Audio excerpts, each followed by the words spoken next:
Hey my friends, everyday cyclists, everyday triathletes, my name is Graeme Street. You know me as the owner for cyclo-core training, cyclo-club membership, and the creator of the Cyclo 90-day HIT training system, a 90-day full-on strength, fitness, performance, getting lean protocol for you, the everyday cyclist, using my various on-the-bike Cyclo HIT 30-minute sessions, my Core 2.0 sessions, and my in-ride drills and systems.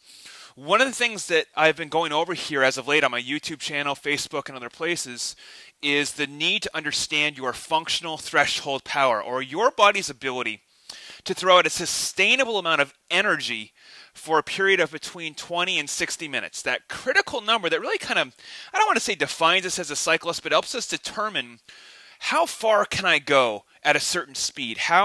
Where can I progress my body from a performance perspective to improve? You know, if you were a pro-level racer, improving your functional threshold power really is the secret ingredient to becoming a very good all-around cyclist. Not just a sprinter or an endurance rider or century rider, crit racer, doesn't matter. Your threshold performance helps give you an anchor point of where you're strong and where you're weak. Many of you just recently signed up for my free functional threshold power test, which I coach you through here on the bike. That number, which you hopefully already should have gotten either in your power using a power meter or in your heart rate and or speed and cadence, gives you a set point from which to work from in many different facets. One of the things that I noticed today doing, I'm filming actually some new HIT 30 sessions for some subsequent training coming out to Cyclo 90 after everyone's done. So when you finish that program, I want to have stuff available for you to move into next. One of the things that I noticed today for myself filming a new protocol for you was that I was designing to do a 30-minute or 20-minute segment of straight uphill climbing. That workout was designed to be at threshold and slightly above towards the last 5 minutes. So basically 15 minutes of threshold work and then 5 minutes of super threshold work. What my goal was is to get to my number today, which is about 310 watts. What I noticed today while doing this was I was actually able to hit about 320 to 330 watts sustained for the majority of the climb, finishing at over 350, 400 watts for the last 5 minutes. What happened? Just a week ago, my threshold was 310 watts. Today, it's at 320 plus in 1 week. Now, I'd love to believe that Cyclo 90 works so well, because I'm using the same system, that I've seen that kind of jump. And it's possible. It's also possible I'm having a really good day, which is also possible. You can see big fluctuations there. More than likely, though, there's something that's different about how I'm on the bike right now than compared to when I did my threshold test. And that's having my front wheel elevated, simulating more of a climbing style position. So I'm at about 4.5–5% gradient right now on the bike, equivalent to what it would be outside.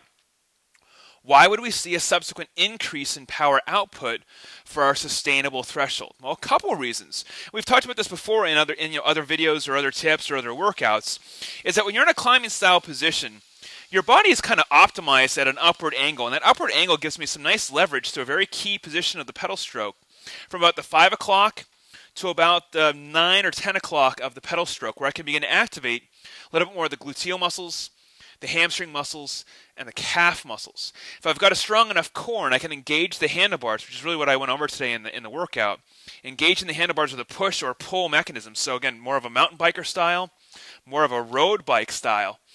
Combining those together, giving me some more leverage to the rear, allows me to use a little bit more muscle tissue that is not as pronounced for most of us when we're in a flat or rowing position.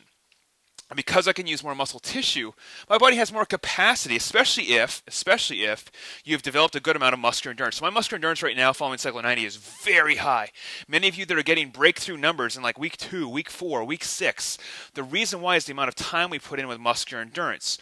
If you tested your threshold in a flat position on the bike, or on your TT bike, or on your time trial bike, or on your road bike in the drops, again, you could various different ways from here to here to here, more than likely you're going to get different outputs. And that's good, because what it shows you is you have different capacities with just basic alterations in body position.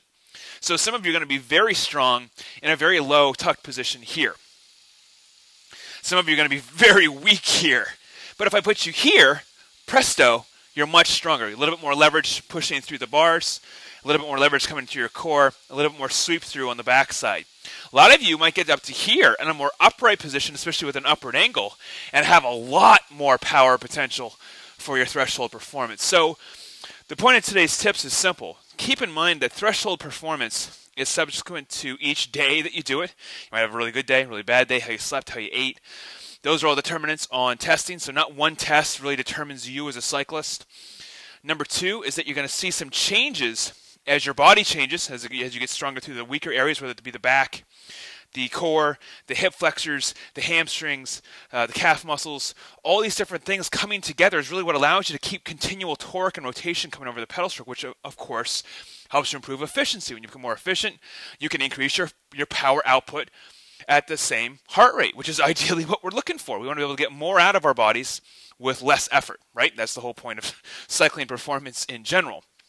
And the third thing is that as you change body position, you might want to do your testing in multiple different ways. Testing in the aero drops for 10 minutes, testing in the hoods for 10 minutes, testing on an incline in a climbing position for 10 minutes. Are your threshold outputs the same? Probably not.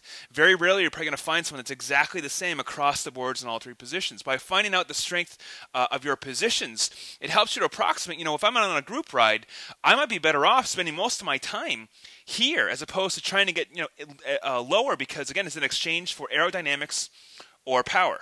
I might be more aerodynamic here, but I might be 50 watts less powerful.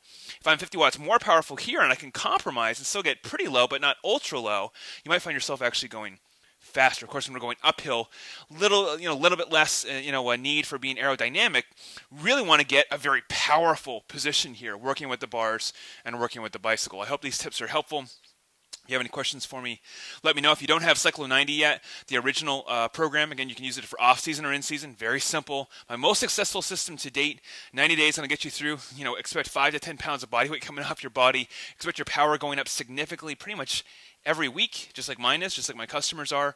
When that finishes, I'm going to have some new systems becoming available more specific for mountain biking, time trialing, racing, centuries, epics, small modules using trainer sessions and outdoor workouts to really help you maximize your training. If you got any questions for me, please leave them below. I'll do the best I can to get back to you. I can't get back to everybody, but I'll do what I can. Until we speak again, right with a smile on your face, and test that threshold in a variety of different ways. Talk to you later.